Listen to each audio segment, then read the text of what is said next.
Magandang araw, Pilipinas! Ito ang Valiente News sa inyo ng Office of the Vice President.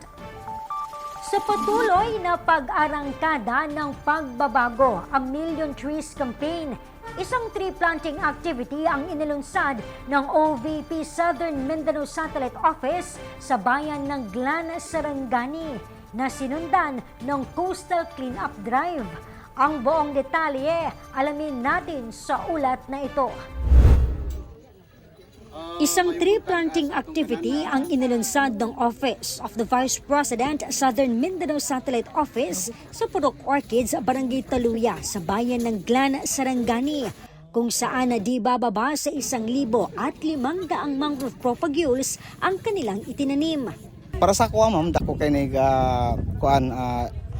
bili sa kwa no nga una-una sa among area sa Kabaybayonan, so maprotektahan tong mga wala na to gi pangandoy nga mga kalamidad, no, like sa mga tsunami mana. So kini pa lang daan sila nga mga kakahuyan, ma'am, makapugong na sa pwersa sa kato nga mga kalamidad.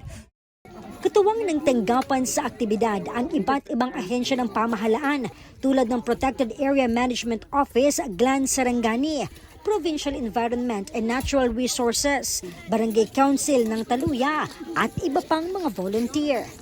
Important siya kasi sa pinagdadaan ngayon ng Philippines, no, ito na lang siguro yung pinaka-least na ma-contribute natin as a citizen sa not only sa kuan pero sa environment na rin, no? Kasi hindi siya short term, long term siya, so mapapakinabangan din siya ng mga future generations.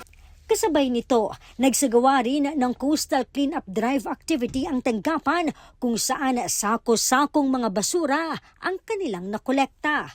Ang nasabing aktibidad ay kasabay sa selebrasyon ng Month of the Ocean 2026 at Endangered Species Day, habang ang tree planting activity ay bahagi ng pagbabago, A Million Trees Campaign ng OVP.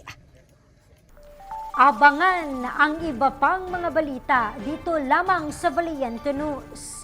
Ako si Claudette Loreto. Mahalin natin ang Pilipinas. Maraming salamat.